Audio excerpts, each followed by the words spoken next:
Hi everyone, this is the first lecture of the control system series and I am going to cover the whole control system in this video series. Now let's take a look at what we are going to study in this particular video. First, we are going to have a little introduction about what is control system. Second, we are going to study about what are the tools we require to analyze control system.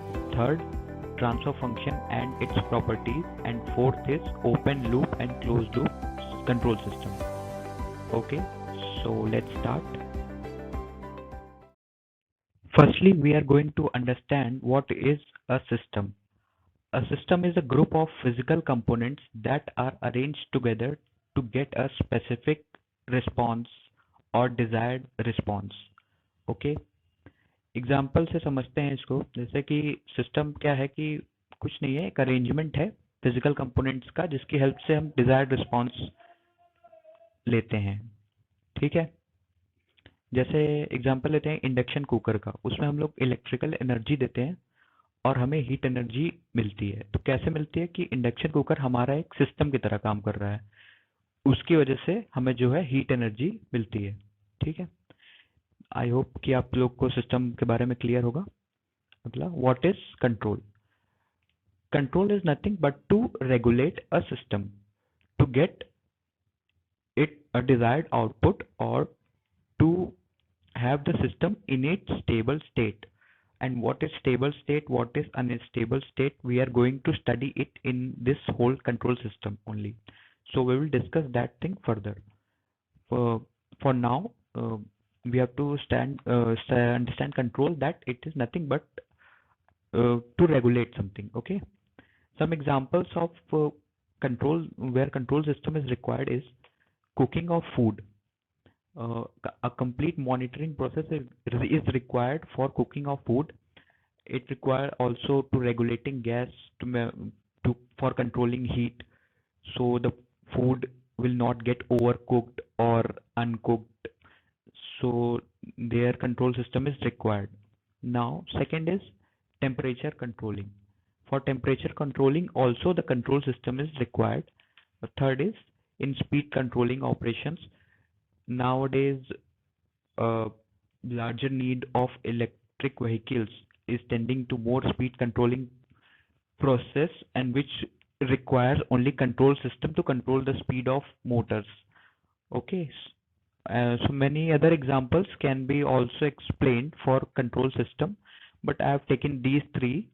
Okay, so I hope you have a clear understanding of what a control system is. So we are moving on to next slide. That is the tools we are needing here to study the subject control system. And tools are, first is Laplace transform, and second is we have to have some idea of the basic signals. Okay, so now I'm going to discuss first, in short, not very vast type, but in short, that only those formulas which we are required here to study the control system. Okay, so here is some Laplace transform. This is generalized Laplace transform of t raised to the power n ut. Okay, and here is del t equal to, which Laplace transform is equal to 1. Ut was Laplace transform is equal to 1 upon s. Ramp was Laplace transform is 1 upon s square. Parabolic was 2 upon s cube. Now some other Laplace transfer function are: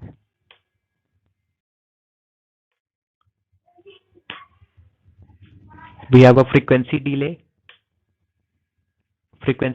for ramp. Now this is very important, the differential.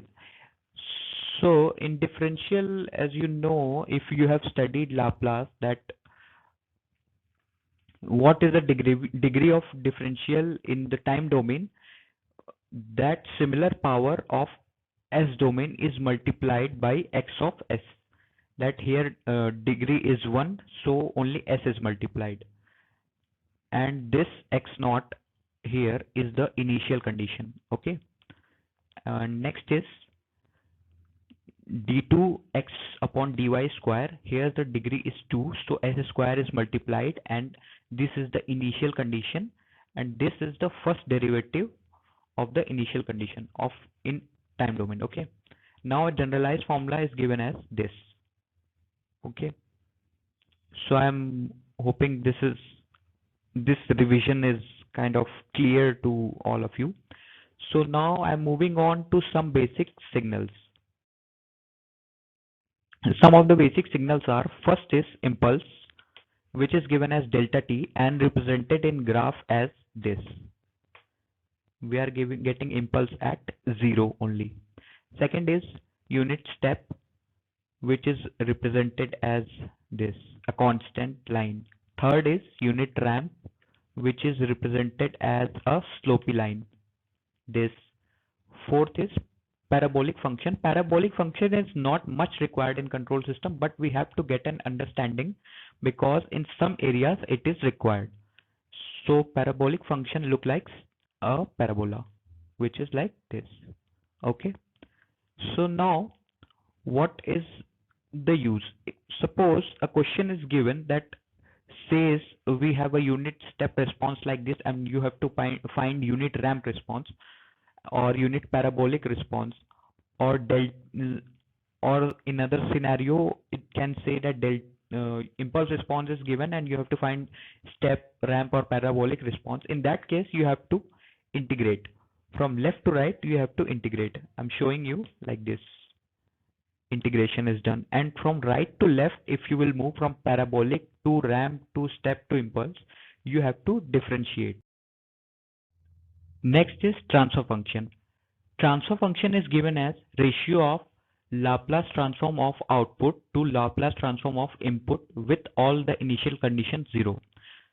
And it is only valid for LTI system, that is linear time invariant systems. Okay. So now what does it means? Uh, Transfer function simply represents the characteristics of equation, that when can system go unstable, stable, what can be the response, the overdamped response, the underdamped response. Okay, we have to study all the characteristics chapter by chapter in this control system only. So how we represent transfer system? So here an LTIS system is given. This is the input, this is the output. Now, not this is input and output in time domain. First, we have to convert in Laplace domain.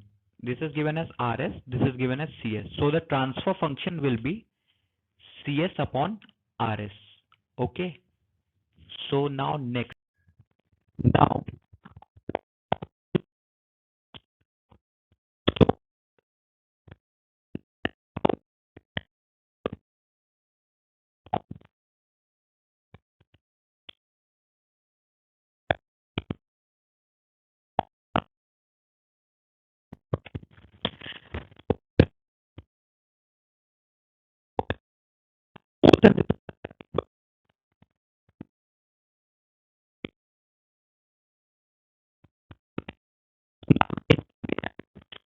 so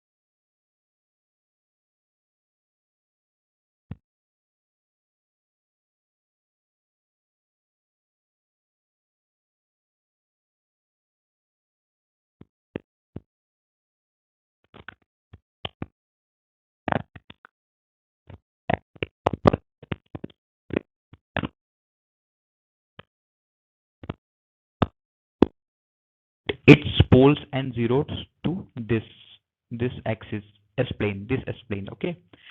So poles are represented by a cross and zeros are represented by a dot. So first we are going to represent poles. So roots will be 2 minus j and plus j, because we have to find the roots, not the value directly. We can't put the value, we have to find the roots. Roots can be only find by equating that whole to 0. So first poles we are representing at, it is at plus 2, so plus 2 plus j and minus j. Now for the zeros, s plus 1 equal to 0, so s equal to minus 1. So now first pole will be at minus 1, so it is at minus 1 plus 2j and minus 2j. This is the representation of poles. It can acquire like any place in the whole S plane, like here, here, or here, depending upon the roots. It can be anywhere. I have just taken an examples so you have a clear understanding. We will study about the location of poles and zeros, and what, on the basis of that, what is the response of the system. We will study that in the time response chapter. Okay, so moving on to next, what are some properties of transfer function? Strictly proper transfer function. What is strictly proper transfer function? Is in which the number of poles is number of greater than the number of zeros. Poles are greater than the number of zeros, then the transfer function is strictly proper. What is proper? Poles and zeros are equal, then the transfer function is referred to as proper transfer function. Third, improper transfer function. What is improper transfer function? In which zeros are more than the poles, then the transfer function is improper transfer function. Transfer function is independent of input and output, which means it is a characteristics of system, as I have told you earlier कि transfer function एक system का characteristics है. उसकी help से हम लोग ये decide करते हैं कि सिस्टम का बिहेवियर कैसा होगा, ना कि इनपुट या output, irrespective of the input and output. So transfer function जो है वो इनपुट और आउटपुट से पूरी तरह मतलब अलग है, वो डिपेंडेंट है ही नहीं उस पर, वो सिस्टम की एक कैरेक्टरिस्टिक्स है अपनी ओन.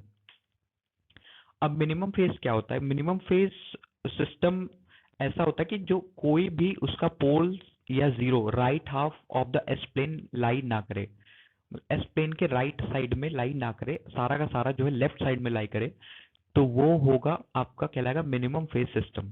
ठीक है. और इनिशियल कंडीशन जो ट्रांसफर फंक्शन की मदद से इनिशियल कंडीशन है वो ऑब्टेन नहीं करी जा सकती. We can't obtain initial condition because we have considered that initial condition are zero. Analysis of MIMO system is difficult. MIMO क्या है? MIMO है multiple input multiple output system. इसका एनालिसिस जो है वो बहुत ही ज्यादा डिफिकल्ट होता है ये ट्रांसफर फंक्शन की मदद से. ये मतलब single input single output system के लिए बेस्ट है. ठीक है. Moving on to what is an open loop system or open loop control system? It is a system in which input is not dependent upon output. It is free from that. So these kind of system are tend to instability very much. Okay, of course they are like cheaper to build, but can go to instability in a very short period of time. Okay, so it looks like this, like input and output and done. This is the open loop control system in which input is not dependent upon output. ठीक है. तो इसकी cost जो है बहुत ही cheap रहती है, कम cost में बन जाता है आपका. ठीक है. कम स्टेबल रहता है क्योंकि इनपुट जो है आउटपुट पे डिपेंडेंट ही नहीं है, तो उसको कहीं भी लेके जाया जा सकता है. उसको वो बाउंड मतलब कि कहीं भी इनफाइनाइट कुछ भी दे रहा है वो इस तरीके से हो जाता है ये. ठीक है. इनएक्यूरेट, क्योंकि अब हम आउटपुट से मदद ले ही नहीं रहे हैं कि हमारा आउटपुट मतलब जाना कहाँ है, कोई हमारा रेफरेंस पॉइंट ही नहीं है, तो ये एक्यूरेसी भी इसकी कुछ खास नहीं रहती है. ठीक है. नॉट वेरी मच रिलायबल, अब कोई जो है रिलायबल ये हो ही नहीं सकता क्योंकि कभी भी अनस्टेबल हो सकता है, तो कैसे रिलायबल हो सकता है. Okay. Now closed loop control system. On the other hand, from the open loop control system, which look like this, we add an feedback network from output to input. Okay, which by which input gets dependent upon output and it is bounded in some region. So that type of system is known as closed loop control system, and it looks like this. A feedback is provided from output to input. Okay. Now, the accuracy of these kinds of system is very high. These are less sensitive. Less sensitive means less sensitive to disturbances. Disturbances से less sensitive होते हैं ये, ठीक है. High bandwidth, we will talk about bandwidth later. Design is very complex of these kinds of system. As you can see, we require a feedback, so we have to design elements for feedback also, so that it should be in a bounded limit, not go beyond the bounded limit. Okay. More stable than open loop system. Obviously it can be more stable because it is more bounded towards some limits. Okay. So that's all for this lecture, and we will meet in the next lecture. Thank you.